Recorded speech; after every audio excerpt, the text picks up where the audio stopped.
Devo dire che noi siamo in completa sintonia. Prevenzione è forse l'unica arma vera che abbiamo per combattere il rischio in senso lato, in particolare quello sismico. D'altra parte bisogna anche intendersi, quando si parla di prevenzione io dubito che tutti abbiano la stessa idea su cosa significa prevenzione, però abbiamo sentito che prevenzione si basa soprattutto sulla conoscenza, perché se non conosciamo non possiamo prevenire, non possiamo sapere come dobbiamo operare per tempo, un tempo di pace, per evitare i danni. Chiaramente servono anche i soldi, perché chiaramente senza soldi ormai non si va più da nessuna parte. Servono leggi, e forse più che leggi, che tutto sommato devo dire in Italia ci sono e sono anche all'avanguardia, bisogna poi applicarle per tempo. A volte si trova un lasso di tempo forse troppo elevato tra la normativa, l'emanazione e l'applicazione reale sul territorio. E poi sicuramente preparazione di tecnici, interdisciplinarità e infine l'informazione. L'informazione è importante perché la popolazione è un attore essenziale della prevenzione, protezione civile ma anche sicurezza in senso lato. E io devo dire che ormai siamo veramente tutti convinti che abbiamo visto che la vulnerabilità del territorio, inteso proprio come sistema sociale, politico, tecnico, economico, aumenta con la diminuzione dell'informazione alla popolazione.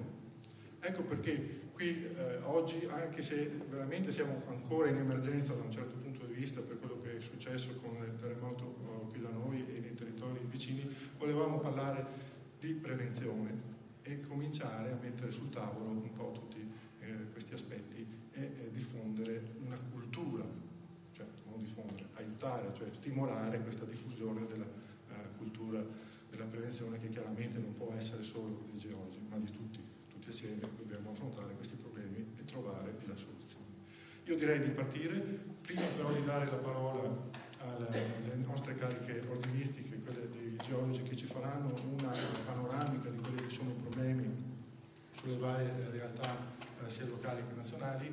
Ho visto che ci ha raggiunto Fabrizio Fenzi, sindaco del comune di Stienta, è uno di quei comuni che è stato più gravemente colpito dal sisma e con il quale noi geologi del Veneto abbiamo attivato un'iniziativa che abbiamo chiamato adozione, cioè l'Ordine dei Geologi del Veneto ha adottato il comune di Stienta. Quindi qui noi abbiamo il nostro figlioccio che ci spiegherà un attimo meglio cosa pensa di questa iniziativa, ma in sostanza è nata perché subito dopo il sisma che abbiamo attivato una serie di iniziative volontarie. Qui devo dare veramente complimentarmi con, pensate, avevamo circa 40 geologi volontari che sono attivati subito dopo le prime ore per andare sul territorio, andare a vedere cosa è successo, chiaramente da un punto di vista tecnico, non da un punto di vista della protezione civile, perché c'era già la sensazione che c'era qualcosa che non rispettava interamente le previsioni attese per questo tipo di territorio. E lì abbiamo poi man mano toccato con mano i problemi, abbiamo capito che i comuni veramente sono in grandi difficoltà e abbiamo pensato di iniziare un percorso di avvicinamento reciproco per aiutare il comune di Stienta a fare prevenzione, quindi verifiche di agibilità sismica, pianificazione territoriale adeguata con la microzonazione e poi altre iniziative di questo tipo. Ecco, io lascio la parola a Fabrizio per un saluto e poi per dire quello che ti senti di dire, perché penso che sia parecchio.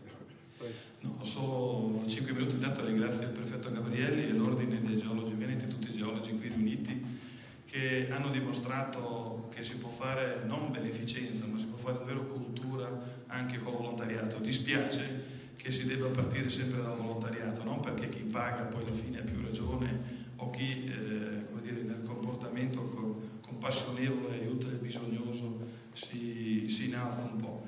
Dispiace perché davvero la cultura della prevenzione è qualcosa di solido, di concreto, se poi ci si trova nelle situazioni.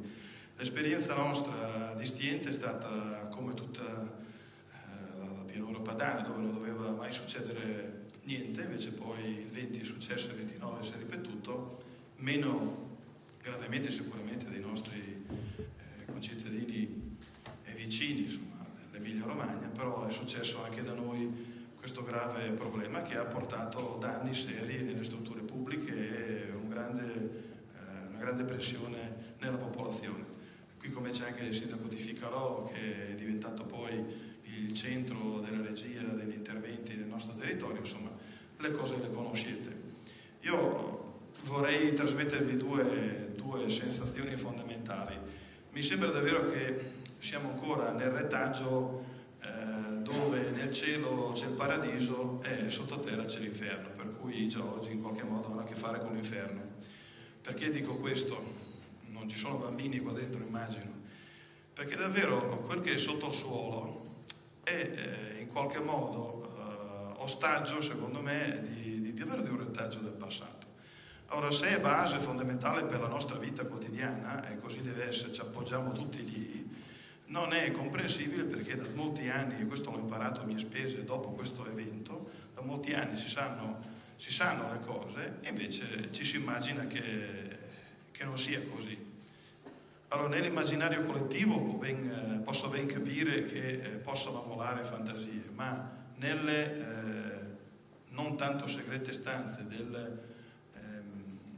degli organismi che devono poi decidere, sovrintendere, dove c'è cultura superiore rispetto alla popolazione normale, per cui negli amministratori, nei tecnici, non si sia mai riusciti a fare un passo concretamente avanti, tant'è che il documento appena citato, firmato a Roma da qualche, non dico giorno, qualche settimana, ecco, lo testimonia concretamente.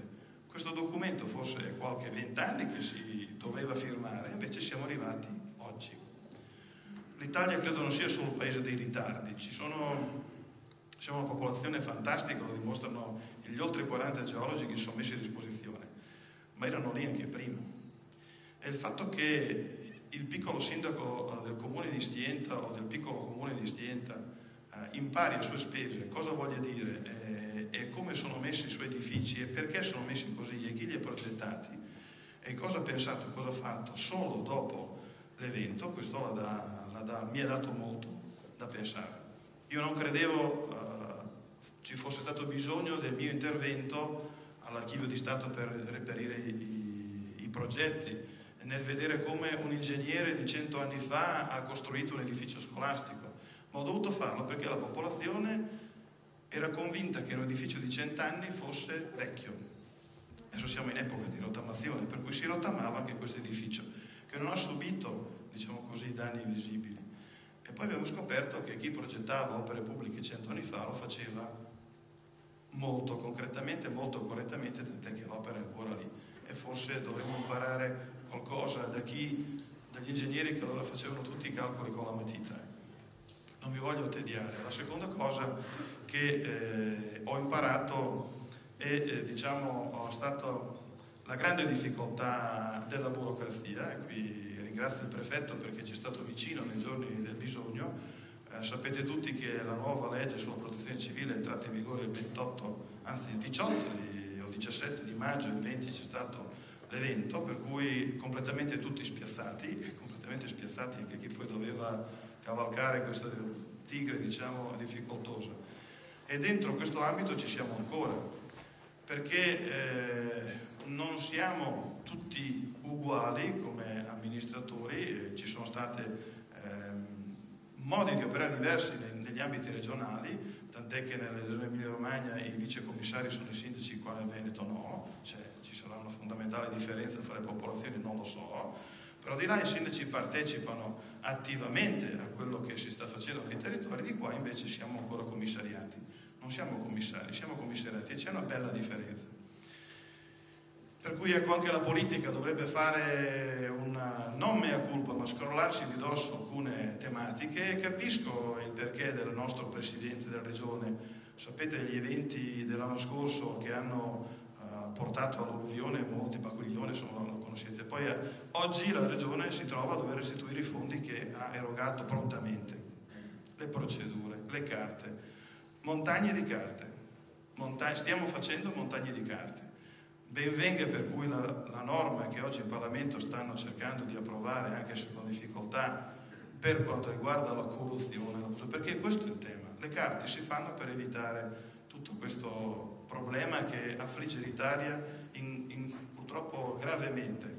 ma nello stesso tempo queste carte ci mettono in grande difficoltà, perché ancora oggi noi che abbiamo dovuto fare già delle opere magari non sappiamo come doverle rendicontare alla regione, e questo ci mette in grave difficoltà, perché se poi sbagli una carta non ti danno niente, e questo è un grande problema.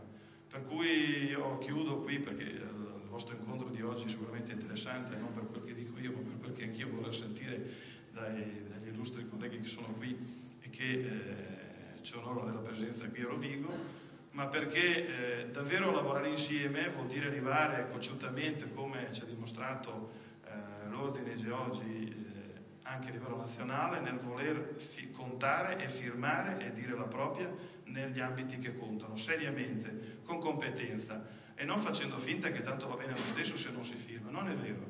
Per cui un accorato appello che a ognuno faccia la propria parte nel proprio ambito, cercando di aiutare gli altri, non col volontariato, ma anche col volontariato, ma nella composizione della burocrazia, nello snellire la burocrazia, perché questo è un grave problema.